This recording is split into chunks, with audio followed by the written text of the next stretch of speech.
Si Maduro y compañía siguen en sus puestos, la venganza tarde o temprano recaerá sobre muchos venezolanos. De hecho, de no tener éxito la oposición, Maduro y compañía es muy posible que intenten aprovechar esta sublevación para cortar muchas cabezas dentro y fuera del régimen. Eso asentaría su poder durante mucho tiempo. Es algo que ya han hecho en el pasado. Pero todavía hay otro riesgo mayor y tiene que ver con el ejército, la policía y la ruptura de mando.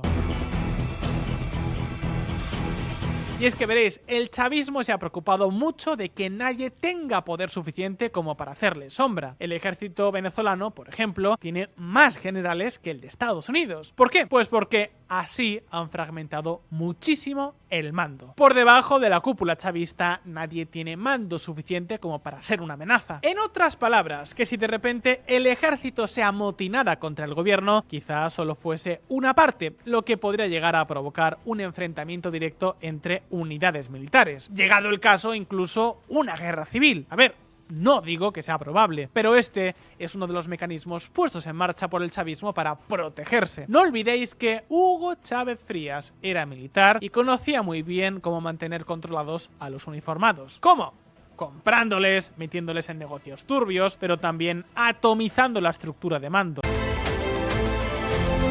Hay que desoír a las instituciones bolivarianas, señalar a los vecinos que participen en ellas, crear sistemas de organización alternativos en los barrios, en los pueblos, en las ciudades, hacer huelgas, reconocer un liderazgo diferente, utilizar a la multitud para defender la seguridad colectiva, no contribuir económicamente con el gobierno. De nuevo, ir a por los peones en vez de a por las grandes figuras del tablero. Hay muchas formas de hacerlo. No es fácil, pero la verdad, no parece que haya otro camino más que el de la insurrección, la desobediencia y la resistencia. Por supuesto, hay riesgos, los vamos a ver en este vídeo, y quizás las probabilidades de que este plan salga adelante no sean muy altas. Pero insisto, es quizás el único plan realmente viable que existe. Eso sí, las concentraciones y las protestas tienen que ser pacíficas y sobre todo multitudinarias. No hay que caer en las provocaciones. El mundo está mirando y el tirano se lo pensará 2 veces antes de mover sus fichas. Ahora bien, ¿qué está ocurriendo exactamente en Venezuela? ¿Realmente puede la desobediencia y la resistencia pacífica servir de algo? ¿Hasta qué punto puede el ejército plantar a la revolución bolivariana? Pues eso, queridos amigos, amigas, eso es exactamente lo que vamos a ver en este vídeo. Prestad mucha atención porque aunque las probabilidades no sean muy altas, son quizás de hecho muy bajas, aquí puede estar el único motor del cambio.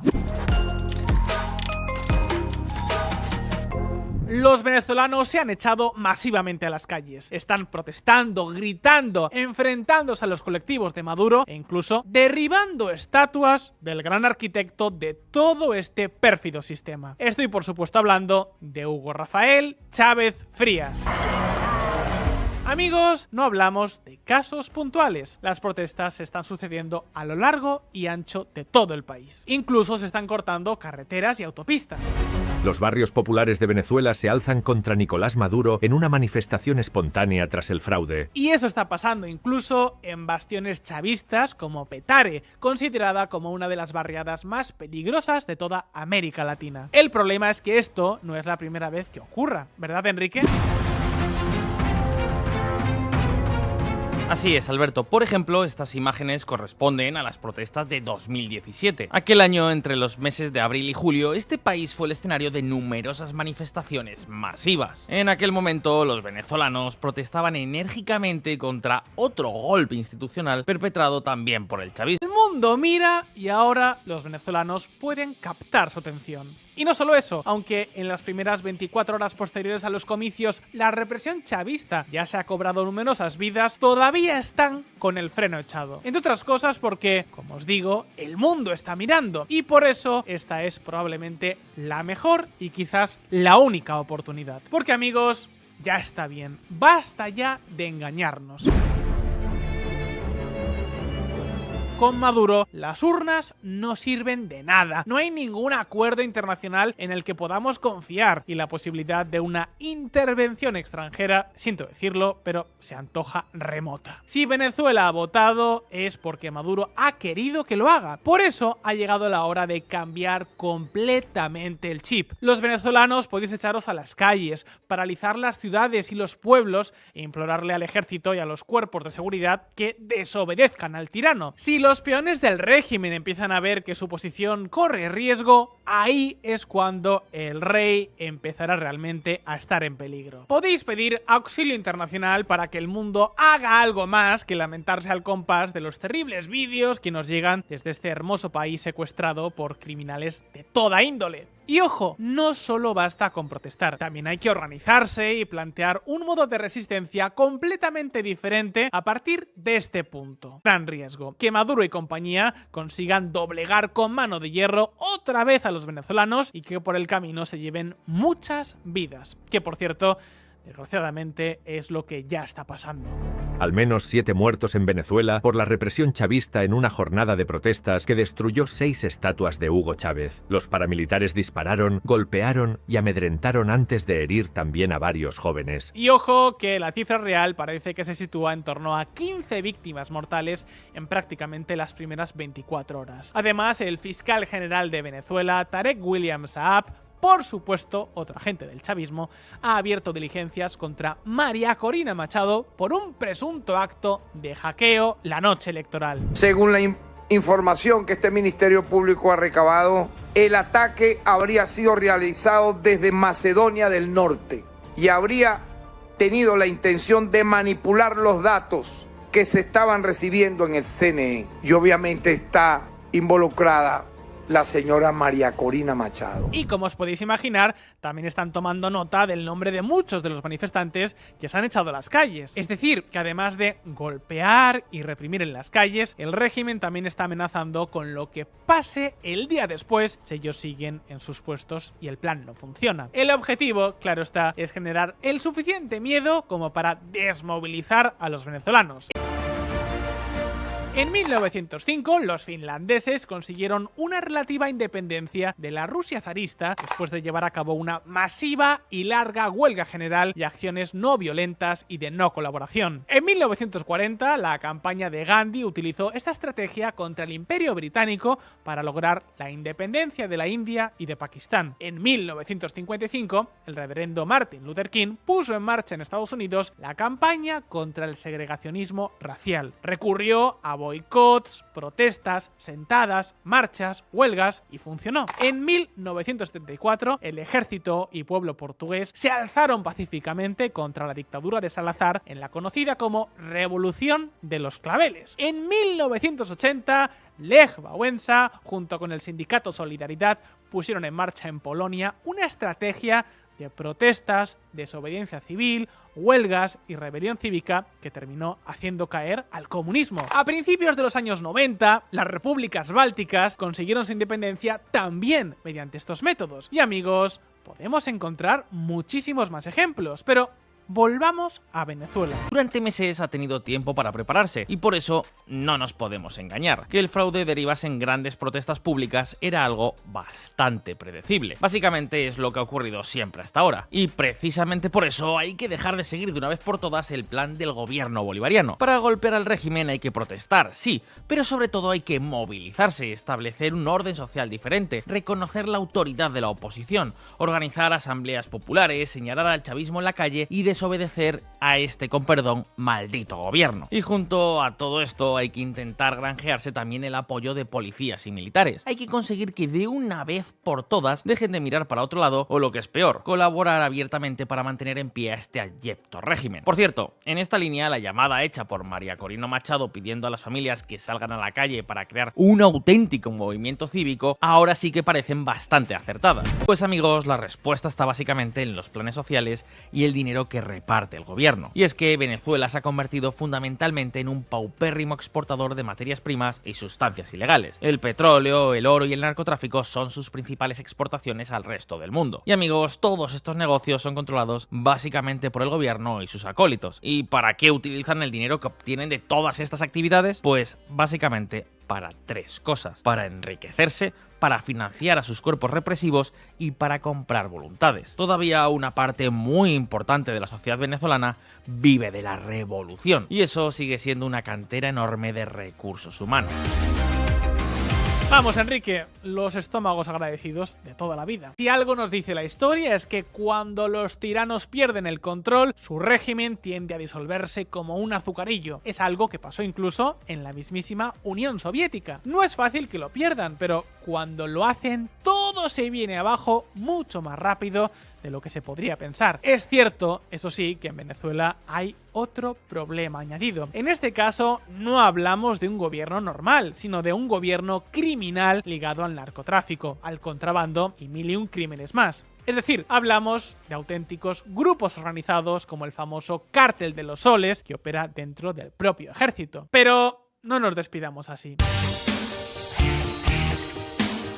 Amigos, intentemos ser optimistas. Al menos hay un precedente. En 1957, el dictador venezolano Marcos Pérez Jiménez quiso, como Maduro, mantenerse en el poder a toda costa. 39 días después, ante el clamor popular, cayó la dictadura. Es cierto que aquella Venezuela era totalmente diferente, pero algo es algo. Sea como sea, si algo está claro es que estas horas son vitales. Honestamente, no podemos decir que en estos momentos seamos particularmente optimistas, pero tampoco podemos obviar que la ventana de la oportunidad existe, es real. Lo único que podemos hacer ahora es enviaros a todos los venezolanos que estáis en las calles todo nuestro apoyo y nuestra fuerza. En VisualPolitik llevamos denunciando los abusos, los crímenes y las tropelías de Maduro desde que pusimos en marcha este canal allá por 2016. Y sabéis que no vamos a dejar de hacerlo. Pero ahora, la pregunta es para ti.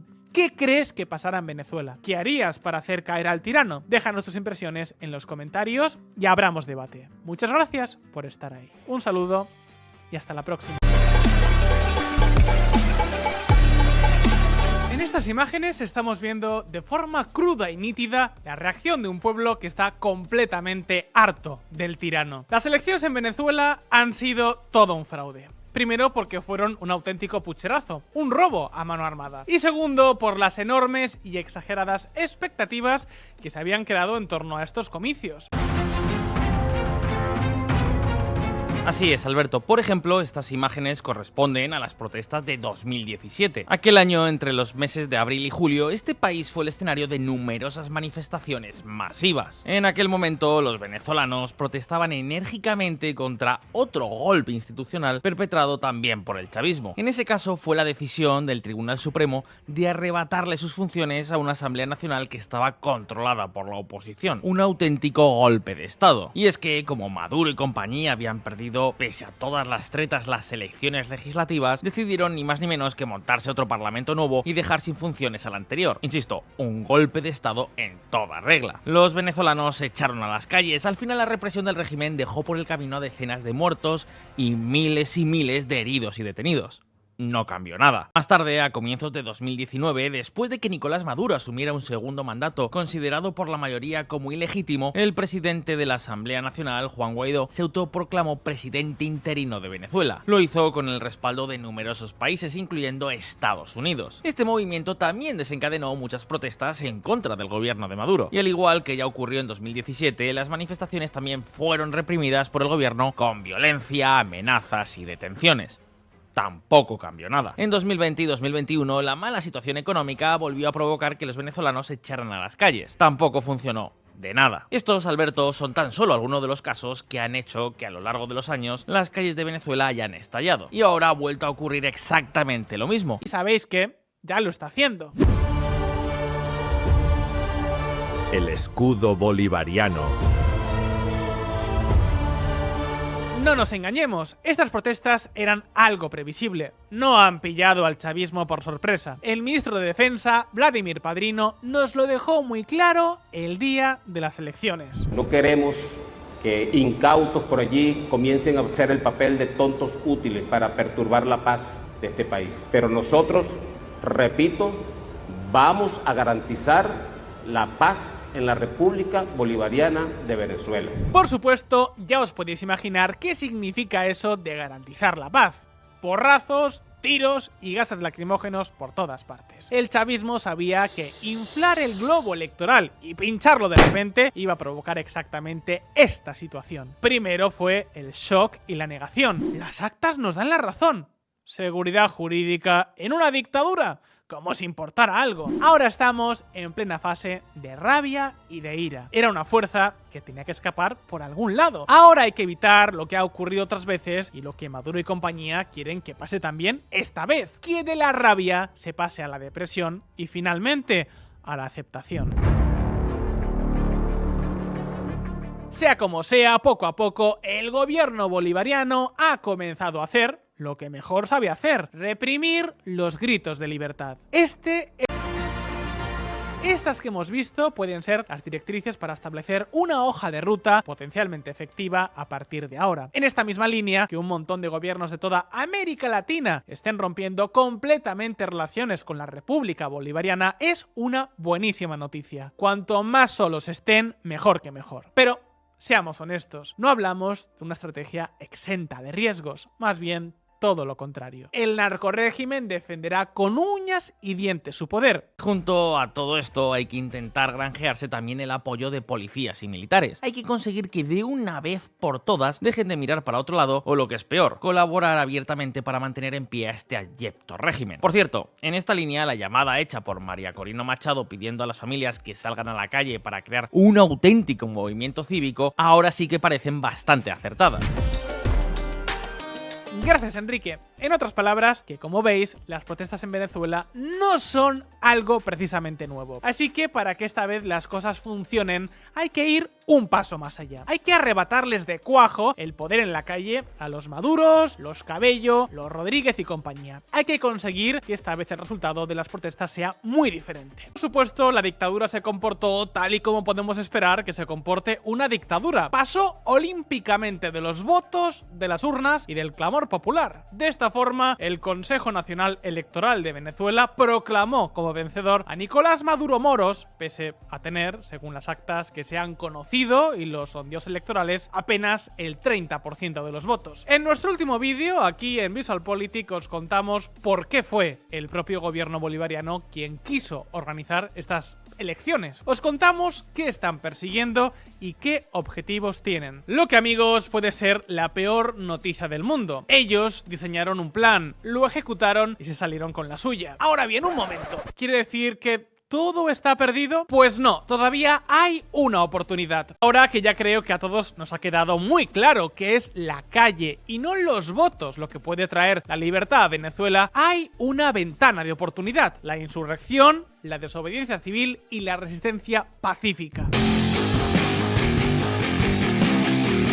Para tener éxito es imprescindible aprovechar este momento, antes de que el mundo pronto empiece a mirar para otro lado. Porque, por supuesto, esta es la historia de siempre. Siento decirlo, pero digamos que en unas horas lo más probable es que Elon Musk y compañía se cansen de arremeter contra Maduro y vuelvan a poner su atención en cualquier otro sitio. Si os gusta el cine, hay una escena de Hotel Ruanda brutal, donde uno de los personajes se pregunta ¿cómo no van a intervenir desde el extranjero al ver estas imágenes de la matanza? ¿Qué le responde el periodista occidental? Sí, verán las imágenes y dirán ¡oh, Dios mío, es terrible! Y seguirán con su cena. Y ojo, esto no es ninguna crítica, son las reglas del juego. Y por eso todos los venezolanos que nos estáis viendo, si realmente queréis tener una oportunidad, este es probablemente el momento.